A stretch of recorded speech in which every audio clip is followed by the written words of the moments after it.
So, welcome back to our second presentation, second slide regarding Arduino. And in this presentation, we want you to explore the Arduino a little bit further. So, we talked about the input and output peripherals, which you can see at the top here and at the bottom here as well. The top one we can see they usually are marked, so it's not hard to define them in the sense that we can see what they are. So the top one we can see is a digital one. From pin 0 to 13 we have digital pins, peripherals, we will refer to them as pins, it's easier.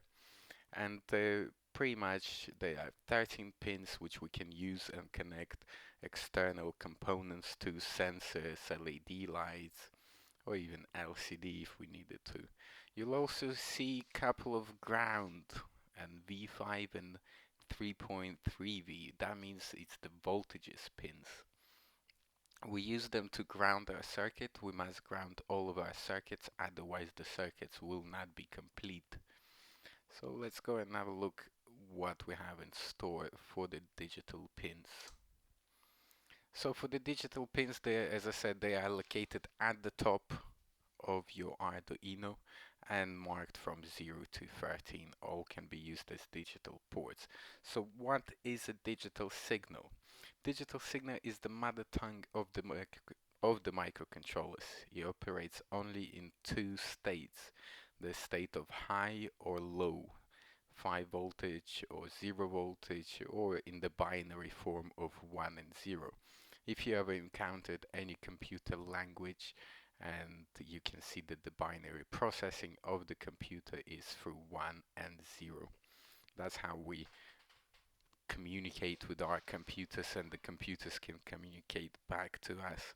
So a digital signal is a signal that is being used to represent data as a sequence of discrete values. And as I said, the discrete values can only be in two states, either low or high, or 1 and 0. It doesn't really matter which one you take here, but there's only two states, either on or off. It is really good if you need to control a device from on and off state, or just supplying power to it.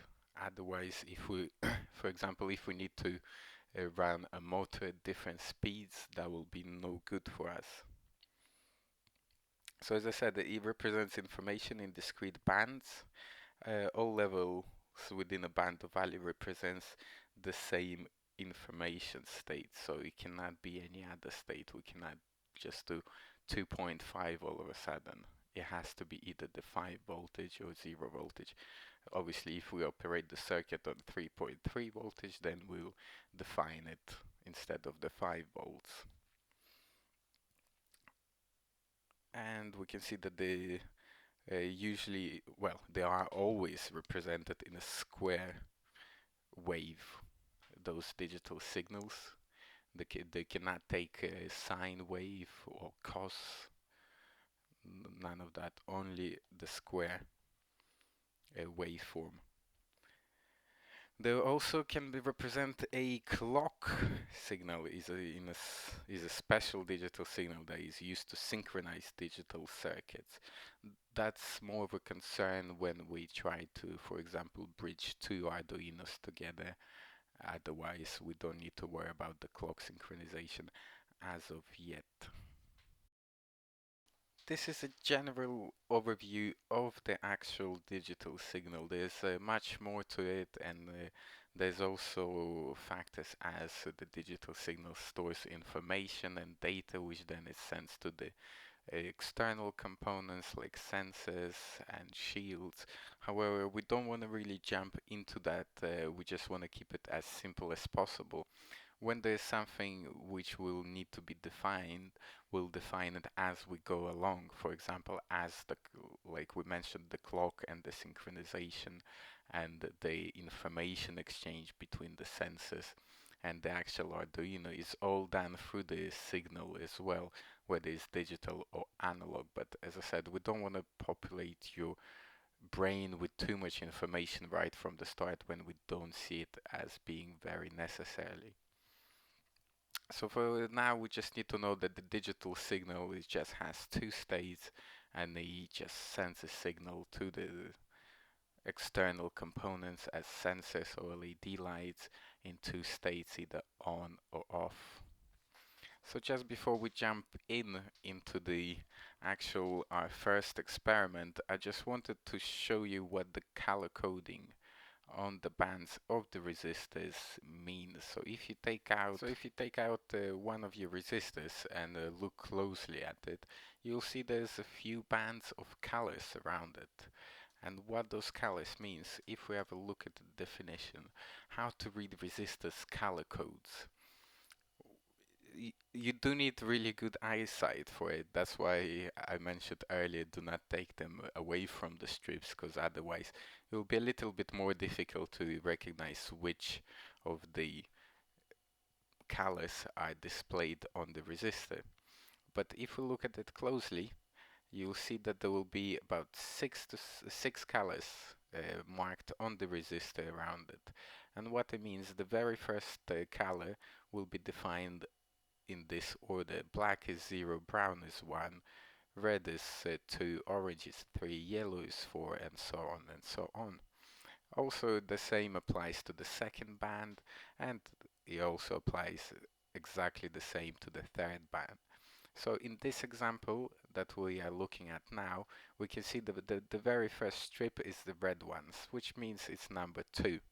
The third one is purple, 7. The second one was purple, number 7, and the third one is yellow, which is number 4. The fourth band is always a multiplier, which means that it's either get multiplied by 1, by 10, by 100, by 1,000, 10,000, 100,000, or 1 million. It doesn't really go any further. There's no violet or gray or white, which defines a multiplier. So for example, if you had, let's say, a brown, brown, brown, and a brown after that, that will mean it's 111 times 10, which will give you 1,110 ohms. You'll see also 2 more strips around the resistor, which are the tolerance of the resistor, which means that the error which you will have, that means just the quality of it. You don't need to worry about that one. And also the very last strip around the resistor, it will be the temperature coefficient. That will mean how much it can, pretty much how much heat it can take. So for example, certain resistors you will not use in high temperature systems, and you'll just use them in smaller projects. We do not need to worry about that because we're not really dealing with the actual temperature here. All the systems are safe, and that doesn't really apply to ourselves. So let's switch back to the actual presentation and go to the next slide. So now we want you to actually take out the Arduino, and we're gonna build our first project. For this exercise you will need the following: the breadboard, which is that, oh, let me just go back. So this is the white board which you've seen in your sets. We'll also need a LED light. You will see quite a few colors in your LED pack. You can choose any color, it does not matter which one you use, it just will show you a different color when you build it. And a resistor, 220 ohm. You can take any resistor up to 1000 ohm, which will be marked with 1K, but we suggest 220 will be more than sufficient. Just before jumping into the actual experiment and constructing it, I wanted to have a little talk about the code and how it is structured within the Arduino. As you can see, there's already code on the screen for you to look at. However, let's see what happens if we copy and paste it. So I'm just gonna go into the Arduino and I call this Blink Without Delay project. I'm gonna paste my code into here, and I'm gonna try and verify it. Whenever you try and verify a code, the actual IDE of Arduino will give you a hint if you have an error somewhere. And at the very first one, we can see exit status 1, int does not name a type, And you have to be very careful when you're working with the programming side of Arduino, because one little mistake like a capital will actually make the code non-operating. And here we can see, well, I can see exactly what went wrong. The very first one is a capital I. If we change it into a small I, we can see that the color of that function will change to blue whenever there's a function, or the Arduino you're giving a set of command will always highlight itself. So now if we try and verify the code, we'll see that it will go into, oh no, it will come back that the void has the same problem where there's a large letter starting, and we can actually say that this will be exactly the same problem. As you can see, we changed it to a small letter, non-capital, and it highlighted itself into blue, which we know now it's a function rather than nothing. If we try and verify it, we'll see that the software now will verify the code completely. Compiling sketch, perfect sketch status, 2% of the program storage. It also tells you how much storage space you have, and now we can upload that into our Arduino, and uploading is complete. Done uploading, and now the Arduino will be working fine. So now let's talk a little bit about the code. The code will always consist of three main parts. The very first part is here. It's not named anything. However, this part, that's where you define all your functions, all your components. So in this case, we defined LED equals to 7. And why it's 7? Because we're going to be using pin number 7. The very second part is the void setup. You can look at it as pre-configuration of the board. So in what state, what setup we want to give the board. In this particular example, we be defining pin mode is going to be LED, and it's going to be an output because we're going to be sending a signal to it. We're not going to be receiving a signal, because if we receive it's an input. If we send out a command to it, it's always going to be an output. There will be more for the setup part later on. However, just remember that bit. Then the void loop, that's the main body of the code. That's what's going to be executing the commands. And in this case, we're saying to the Arduino, so the very first command, we're sending it digital write. So we're writing LED is in a high state. That's what we talked about, the 5 volts and 0 volts. And so we're defining it is it being in a high state, it's being switched on. Then there's a delay. The delay is always in milliseconds, hence the number is so large.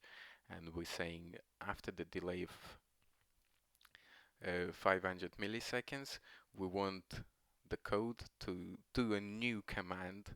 So it will write a new digital write into the LED being low, and then it will delay itself by 500 again. Because it's a loop, as soon as the last line has been executed, the loop will start again, and then it will circle around. So now let's have a look at the video of how I've constructed the circuit, and then you gonna try and repeat it. So we had a look at the digital signal. We know that the digital slots allocated at the top of the microcontroller, they are numbered from 0 to 13. The digital signal only operates in two states, the state of 0 and 1, or high and low, 5 volts or 0 volts. It doesn't really matter which way we look at it, we just need to know that there's two states, on and off. No other state are enabled through digital signal. That's the only way we can communicate with the microcontroller, and that's the only way the microcontroller can understand what we're trying to say to it. So for this experiment, let's have a look at the microcontroller itself. You can see the pins from 0 to 13 at the top. We'll need a 220 ohm resistor. This resistor can be found in your packs, and usually they're gathered together and they're labeled 220 ohm. I took one apart for this experiment so we can put a circuit together and see how it works in practice, the digital signal. I took 2 wires. Usually I take them separate colors. I take a red one for the actual pin and the black one for the ground. We must ground it, otherwise the circuit will not be complete. Also, we have an LED light. You'll notice that the LED light will have one leg shorter and one leg longer. The longer leg is your red 5 volts and the shorter leg is your ground. We'll also need a breadboard, and the way the breadboard works, if you look, it's separated into actually 4 sections. The 2 main sections of the breadboard, they operate in vertical. So whatever we connect in vertical will be actually connected together. If you look at the top, we have a smaller section with plus and minus. What does it mean? We connect our ground and everything else into here, but it works in horizontal, so whatever we connect in horizontal will be connected. Wherever we connect in vertical, it will be separate. Vice opposite in this main part. If we connect it vertical, it will be connected together. If we connect it horizontal, it will not be connected together. So let's put our circuit together and see how it works together. We'll take our breadboard first and connect to the LED light. It doesn't really matter where you put it in the breadboard, just as long as it makes sense to you and the way you like it. So let's put our LED into the breadboard. Sometimes you do have to force it a bit. Don't worry, it is natural, it is normal. You're not gonna break those legs. They're quite flexible and they are reusable.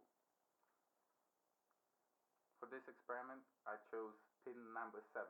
However, it doesn't really matter which pin you're gonna be using. It's just a matter of how we're gonna write the code later on.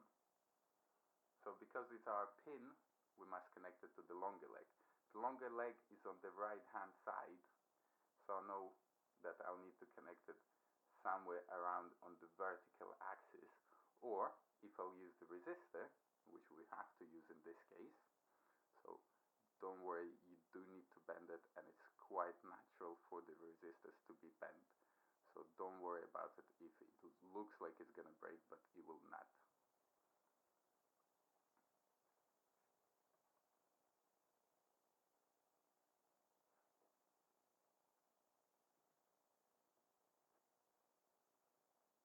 Make sure you push it quite well so there is a connection. Because we connected it in vertical, as you can see, the big leg is connected to vertical of the resistor. However, the resistor is then going into another vertical, so we know that the path is one vertical down and then it goes to the right.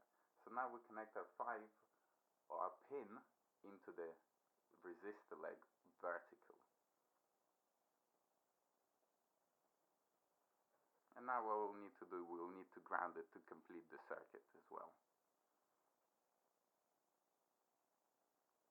Whichever, there's a couple of grounds here. You can look at the bottom, there's a ground, and we have ground at the top. It really doesn't matter which one you use, however, it does make sense if you use the closest one to you. And we connect it to the shorter leg.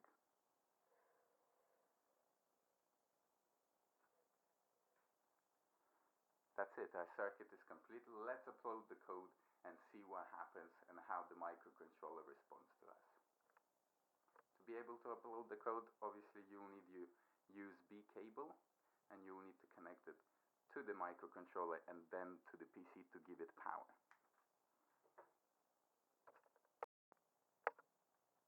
Now, as you can see, after we uploaded the code into our Arduino, the light will blink constantly. We can change the delay, and that will change how long the blink will last. Otherwise, the state, as we were trying to show you, is on and off. That's it. That's what the microcontroller understands. That's what we told it to do. So after we looked at the video, I hope it was clear enough what we were trying to do there, and you were able to reconstruct the same circuit and get the same results. If there's any problems or questions regarding that project that we did just now, the blink with the delay, please do post your questions in the Facebook group and we will be able to answer them and assist you further. So just continuing with our presentation, we showed you how to identify resistors and we did a video of blink lights. This is just a visual aid. We use schematics drawings of circuits. Usually they're slightly different, but this is, as I said, it's more of a visual aid for you to see which pins are used, which wires go to where, and how it connects to the LED and the resistor itself. This is the code. As I said, you can play around with the code. You can change the delay just to see what it does, how fast it blinks as well. Don't be afraid to use a different pin. If you do use a different pin, you will need to change the INT, which is the interpretation of which pin is used for what, to the pin you're using. So if you're using pin number 5 instead of a 7, you'll have a 5 here. And don't forget that if you do copy this code, it will be, you'll need to change the capital letters into small ones. So for the next part, we want to explore a little bit more the digital signal. And digital signal has a little extension to it. So if you look at your Arduino, you will see that the pins number 0 to 6 are marked as PWM. And what sorry, I do apologize, this is not correct. The pins number 3, 5, 6, 10, 11 are used as PWM pins, and what PWM stands is pulse width modulations. What it tries to say, so what we're trying to say here, that the extension to digital signal, because we want to, for example, instead of a blinking light, we want the light to go in increasement up and down, so it becomes brighter, brighter, brighter, and then it dims down. We'll have to use the PWM. It's a digital technique to control motor speeds, power, and other devices from your microcontroller. It still works in the same principle of high voltage 5V and low 0V states, but with what it does, it extends the signal. So if number 1 looks, let's say, like this, if we double it, then the microcontroller knows that the signal is twice as much, and it will increase the strength of the signal in a sense. That's how we're able to control certain devices and speeds of those devices, and also we're able to control, as we'll see in the next project, of how we can, instead of a blink, we can do a graduate increasement of the light and decrease of the light. So what it does, it just stretches the signal to be a bit longer or shorter, and that way the microcontroller is able to identify what we're trying to do. So for the pulse width modulation practical side, we'll need exactly the same components, nothing will change. We'll just have to change the pin number to the one, as we can see here, marked with the little marker here. Those are the pulse width modulation pins. And let's jump into the circuit schematic just as a visual one. As I said, it's not going to be any different. It's still going to be the same. It's just the function and the commands we're going to be giving to the Arduino are going to be slightly different. Actually, quite a bit different, but we'll not go into it as of yet. So just get the same components, construct your circuit again in the same way, and we will be able to see what it does. Where it says a video here, we will jump into the video just in a moment. We just wanted to show you A little bit more about the pulse width modulation, and the pulse width modulation works on a clock of 0 to 255, 0 being the lowest value and 255 being the highest value. So for example, if we wanted the light to be on just for the 50%, we'll have to write an analog write 1 to 7. If we want the light to be on just for 25% of the time, we'll have to write an analog write 64. And obviously if we want it to be completely off, it will be duty cycle analog write 0, and so on, as you can see from those examples here. The duty cycle of 100%, which means it's on constantly, non-stop, the analog write will be 255.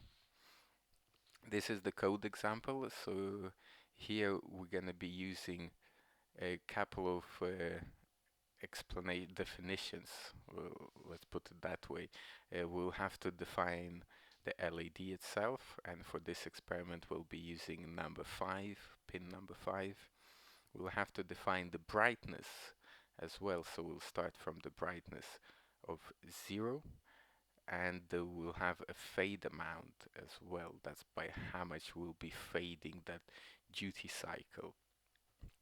And if we'll go back here, and what we mean by duty cycle is that number here. So what we're going to be doing is we're going to start from 0, as we'll voice set it up to be an output as before, and then we'll do a loop of analog write brightness defined as a 0 here, so you'll start from a 0, and then we'll give it a little equation where we'll say brightness equals to the brightness that we defined here plus fade amount plus 5. So what it will do, every time, every millisecond, it will add a 5%, if you want, a 5 digits increasement until it reaches 255. And we also have to define a little function if, and in the if function we'll say the brightness when it equals to 0, or if the brightness equals to 255, it will switch back to the other state. So when it reaches 0, it will switch. Instead of the code stopping, it will reverse itself. So let's say, for example, it goes 0, 5, 10, 15, 20 until 255, but we don't want it to stop at 255.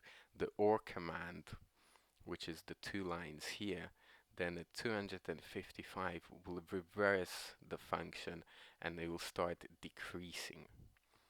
As we can see here, the fade amount will equal to minus fade amount, and that means they will go in a different direction, and with a delay of 50 milliseconds. So let's jump into the videos and have a look what the experiment will look like and how the light, the LED, will respond to this particular code and commands.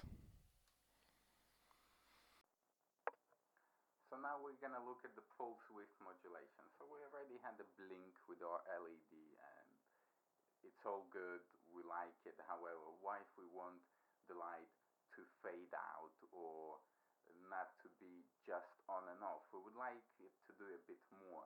So we do have this ability. However, we will encounter a couple of problems with the current circuit we have. First of all, we connected our pin into number 7, and the pulse width modulation is only from 0 to 6. Hence, I already uploaded the code to the Arduino, but the Arduino is not doing what I want it to do. It's still blinking on and off. So let's change the pin number. In my code, I've said that the pin I'll use for the pulse width modulation is going to be number 5. So let's see how the change of pin will change the LED and how it responds to our code. So it was in number 7, now we'll put it in number 5.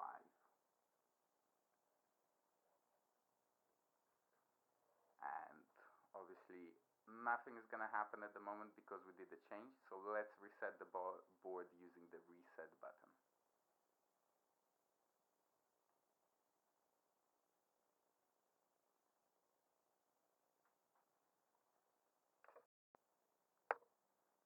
now we reset the board and we also re-uploaded the code to the Arduino.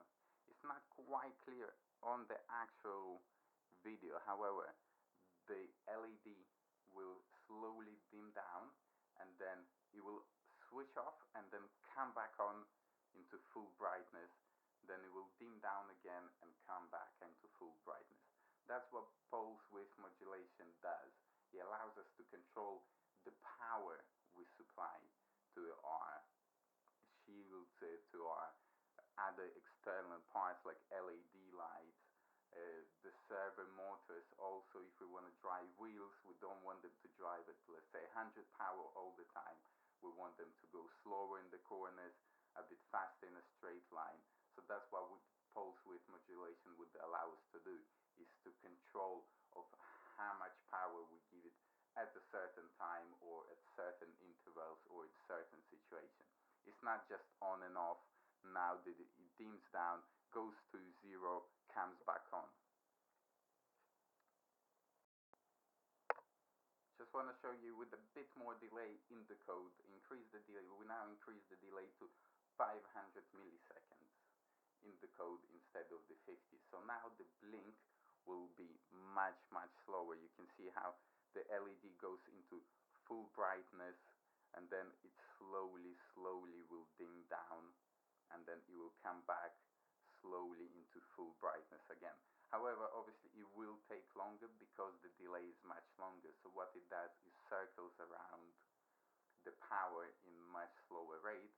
Hence, you will see the LED will take longer to come back on, dim down. Now it's dimming down, switches off, and then it's coming back on slowly increases the power. You can see in the video that the red light, you can see the aura around it increases, the redness increases.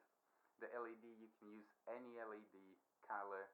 We have in our packs a few LEDs which you can use. I do encourage you to use different LEDs just to give it a bit of more of a variety and have fun with it, to be honest. As I said, in your pack you have a few LEDs, different colors. We can change the LEDs to show that the effect is still exactly the same on all of the LEDs. We can change them live, actually, the LEDs themselves, and it will not really interrupt the function of what we're trying to do. Just we need to make sure that our big leg is on the right and the small leg is on the left, connected to the ground. Let's change the LED just to show you what the color will look like on a different one. I'm going to use a white one. You can use the green, the blue, the red, yellow, doesn't really matter.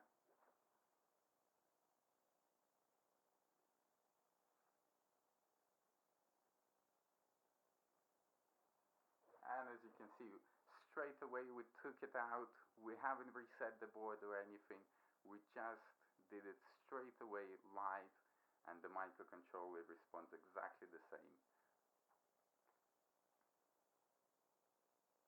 We can see the brightness increases, and then it slowly starts dimming down. We can also change the code to make it go a bit quicker. We're going to change the delay now to 1 millisecond, and it's going to be really fast.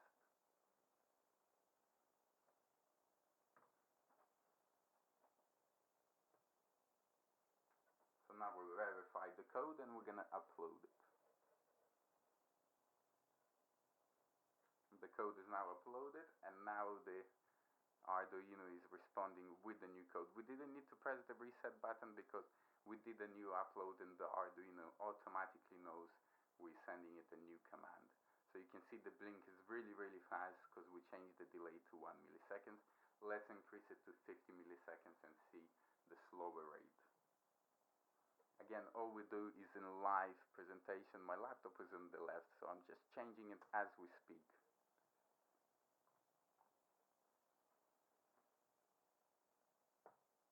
Verified it, it compiled it correctly, it gives you green, everything okay, and we upload it. You can see that the Arduino received the new code, it switched itself off, and now it's working with the new code. Brightness goes up, brightness goes down. So just to talk a little bit more about the function and give a little bit more explanation of how it worked. The delay is actually, you can see the delay 50.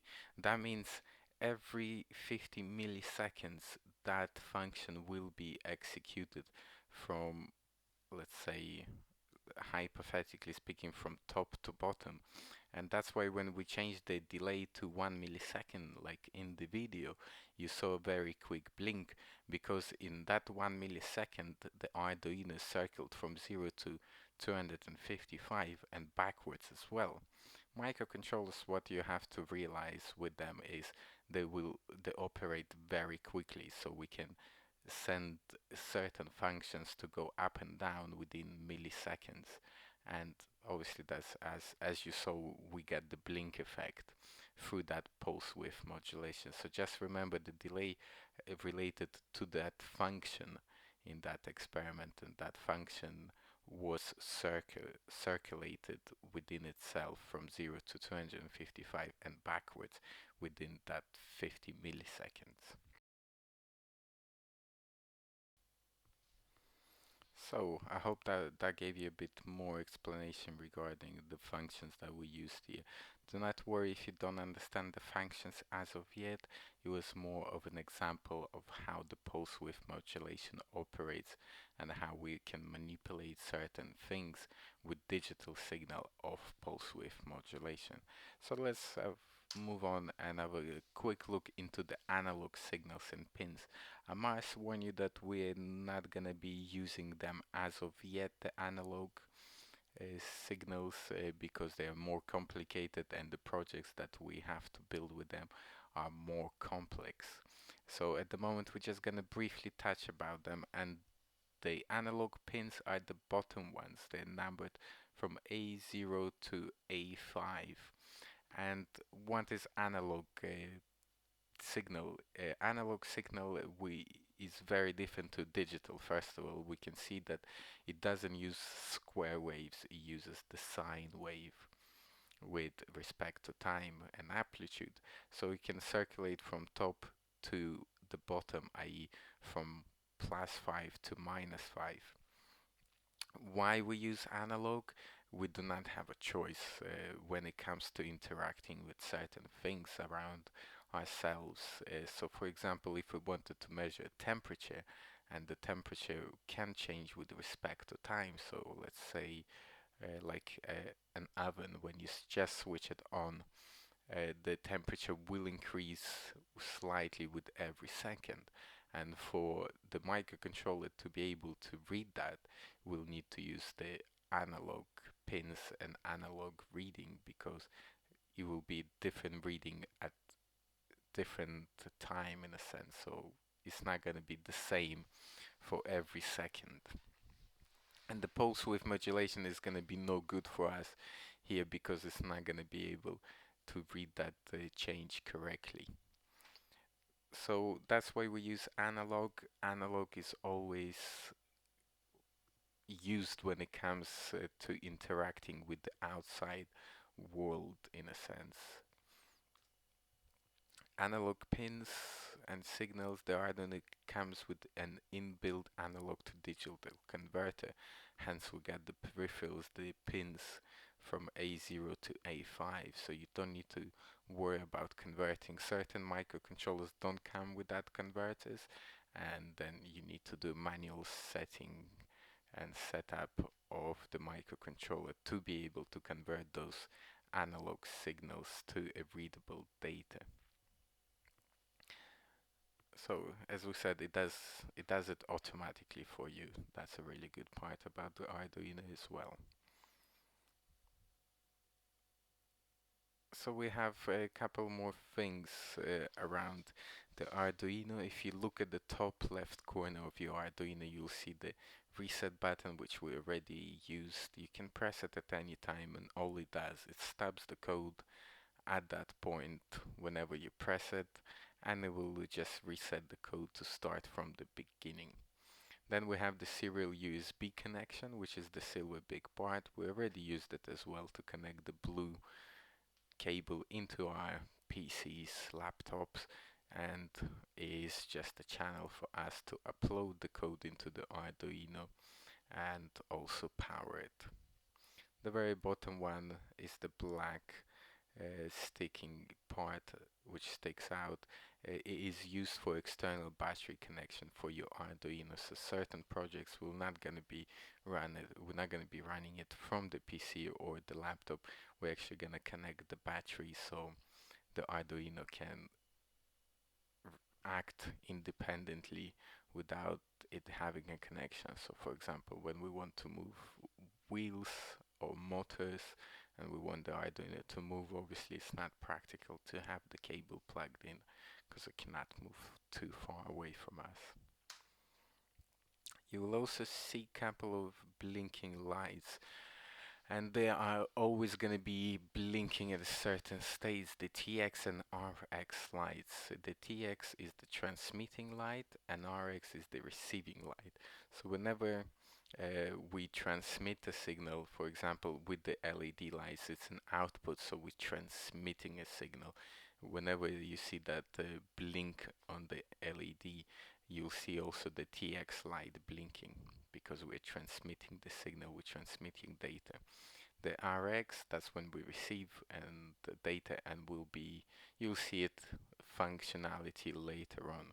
You'll also see two pins which are on the digital and PWM path. They're marked as 0 and 1. We can still use them as digital. However, if we want to bridge two Arduinos together, or let's say Arduino with another system, we'll have to use TX and RX. Why we only can use them? Because those two pins are actually programmed to be able to receive a unlimited amount of data and send unlimited amount of data. And what we mean by this is that, for example, when we talk to sensors and LED lights, we're always going to be sending a certain amount of information to the LED light. And we also, if it can communicate back to ourselves, we're always going to be receiving a certain amount as well.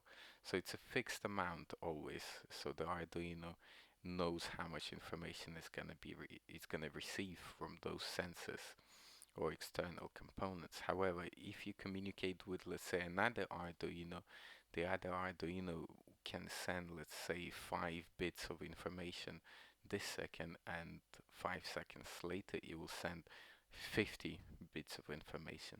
So the information which we receive from it or we transmit to it can vary. However, it does not apply to sensors or shields. They are always fixed amount.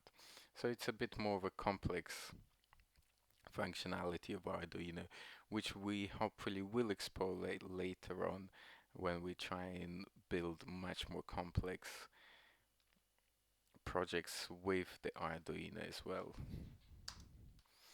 Well, thank you very much for listening, and I hope you enjoyed this presentation and the videos. If you have any questions or comments, please do post them in the Facebook group.